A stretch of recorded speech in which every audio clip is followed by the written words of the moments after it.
Delhi police की अपराध शाखा ने शनिवार को दो खतरनाक गैंग हिमांशु वाव और नीरज बवाना के 3 सदस्यों को गिरफ्तार किया है। पकड़े गए आरोपियों का नाम अतुल उर्फ मोंटी उर्फ जैकी, रोहित और प्रिंस बताया गया। पुलिस के अनुसार सूचना मिली कि खतरनाक बदमाश रोहिणी में बदले की भावना के चलते कार लूटने और हत्या के इरादे से रोहिणी में आने वाले थे। बदमाशों को पकड़ने के लिए पुलिस ने टीम का गठन किया। बाइक पे सवार 3 लोगों को जैसे पुलिस ने रोकने का इशारा दिया। बाइक सवार बदमाश भागने के फिराक में थे। पुलिस ने मौके पर ही धर दबोचा का प्रयास किया। बदमाशों ने पुलिस पर गोली चला दी। गोली सिपाही की छाती पर जाकर लगी। सिपाही को कुछ नहीं हुआ क्योंकि उसने बुलेट प्रूफ जैकेट पहनी हुई थी। पुलिस का दावा है कि 3 बदमाशों को पकड़कर पुलिस ने एक बड़ी वारदात होने से बचा लिया है। आइए देखते हैं टोटल खबरें के वरिष्ठ संवाददाता राजेश खन्ना की इस विशेष रिपोर्ट में अपराध शाखा के विशेष आयुक्त संजय भाटिया ने प्रेस वार्ता के दौरान क्या कहा। कुख्यात अपराधियों को गिरफ्तार किया है और 2 बड़ी वारदातें जो दिल्ली में होने वाली थी, जिसमें से एक वारदात कार जैकिंग की और दूसरी एक मर्डर की, वो प्रिवेंट कर ली है। वाकया यह है कि कल रात 10 बजे के आसपास इंफॉर्मेशन मिली हमारी NR2 की क्राइम टीम को। NR2 की crime team ACP Narendra Beniwal, जो मेरे दाहिनी तरफ बैठे हैं, देखते हैं, सुपरवाइज करते हैं, और ओवरऑल सुपरविजन हमारे DCP क्राइम सतीश, जो मेरे बाएं ओर बैठे हैं, वो करते हैं। इन पूरी टीम को सूचना मिली कि 3 अपराधी, 3 गैंगस्टर्स रोहिणी सेक्टर 24 की तरफ आने वाले हैं और उनके पास हथियार है और वो 2-3 बड़ी वारदातें करने वाले हैं। हमारी टीम ने ट्रैप लगाया। उस इंफॉर्मेशन को डेवलप करने के बाद एक सड़क पर जो रोहिणी सेक्टर 24 से एक स्कूल की तरफ जा रही है, वहां पर ट्रैप लगाया और इन्फॉर्मर भी हमारे साथ था। 10:50 के आसपास देखा कि एक मोटरसाइकिल आ रही है जिसपे 3 लोग सवार हैं, जिसको इंटरसेप्ट किया गया, रोकने की कोशिश की गई। जैसे रोकने का इशारा किया, जो सबसे पीछे बैठा था वो शख्स उतर के एकदम से फील्ड की तरफ भागा। तो जब वो फील्ड्स की तरफ भागा तो हमारा हेड कांस्टेबल नवीन, जो मेरे पीछे खड़ा है, उसने बहादुरी दिखाते हुए उसका पीछा किया और पीछा जब इसने किया तो उस शख्स ने, उस अपराधी ने फायरिंग करी जो नवीन की बुलेट प्रूफ जैकेट पर लगी।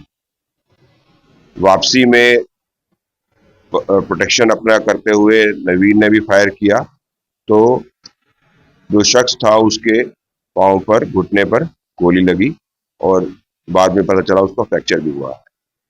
इसी दौरान जो बाकी 2 लोग मोटरसाइकिल पे सवार थे, उसमें से एक को अमित ने ओवरपावर किया, जो चला रहा था, तो वहीं गिर गया। वो तो मोटरसाइकिल चौकी जो रोकने की कोशिश की, थोड़ी सी टेढ़ी हो गई, गिर गई थी।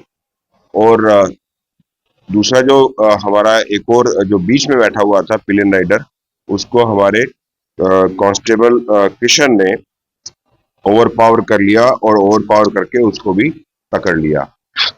उसके बाद इनको अपने हम लोग सेक्शन में लाए। वहीं पहले तो सरसरी एक बार पूछताछ करी, तो पूछताछ के दौरान पता चला कि ये 3 लोग, एक अतुल मोंटी एलियस जैकी है, जो इनका मेन लीडर था, दूसरा रोहित और तीसरा प्रिंस। तीनों लोगों की शिनाख्त हुई। तीनों लोगों से पूछताछ की तो पता चला कि अतुल एलियस मोंटी एलियस जैकी, जिसपे पुराने 7 मुकदमे हैं, जो मर्डर में भी जेल जा चुका और एक्सटॉर्शन में भी जेल जा चुका, और एक बड़ा गैंगस्टर हिमांशु भाऊ और नीरज बवानिया के साथ उसके ताल्लुकात है, वो इन दोनों साथियों के साथ, रोहित और प्रिंस के साथ, एक घटना को अंजाम देने के लिए कि पहले कार छीनेंगे, कार छीनने के बाद इन्होंने एक आइडेंटिफाइड नोन विक्टिम था जिसका मर्डर करना था। तो इस तरह इन तीनों को गिरफ्तार करने से हमने 2 वारदातों को प्रिवेंट किया है और शायद इसके बाद ये और भी क्रिमिनल एक्टिविटी करते तो 2 से ज़्यादा भी वारदातें हो सकती थी। इनका इतिहास ये है कि जो अतुल मोंटी एलियस जैकी, ये पहले मर्डर में जेल में बंद हुआ था, तभी ये गैंगस्टर्स के संबंध में आया। उसके बाद जब ये बाहर निकला, इसने एक्सटॉर्शन कॉल्स भी करी। एक नॉन पॉलिटिशियन जो बवाना का था, उसके किसी जानकार को या रिश्तेदार में एक विटनेस की गवाही होनी थी कोर्ट में, उसको धमकाया इसने। उस धमकाने के पर भी केस दर्ज हुआ और ये जेल गया। ये तो इनका सरगना जो हेड तो है ही है। रोहित का इतिहास ऐसा है कि वो पॉलिटेक्निक से उसने डिप्लोमा किया हुआ है। उसके बाद उसने डिफेंस फोर्सेस ज्वाइन की थी और वो छोड़ने के बाद वो इस क्राइम की दुनिया में आया और उसने क्रिमिनल एक्टिविटीज शुरू की और वारदातों में शामिल रहा और जेल भी गया। प्रिंस पर कोई अभी पुराना मुकदमा नहीं है। वो न्यू कमर है टू द क्रिमिनल वर्ल्ड, आप लोग कह सकते हैं। तो इस तरह तीनों को गिरफ्तार करके बहरहाल पुलिस ने आरोपी बदमाशों के कब्जे से एक सेमी ऑटोमेटिक पिस्तौल, 2 देशी कट्टे, 5 जिंदा कारतूस और एक मोटरसाइकिल जो अपराध में इस्तेमाल थी बरामद की है। पुलिस ने मामला दर्ज कर जांच में जुट गई है। टोटल खबरें दिल्ली से राजेश खन्ना की विशेष रिपोर्ट।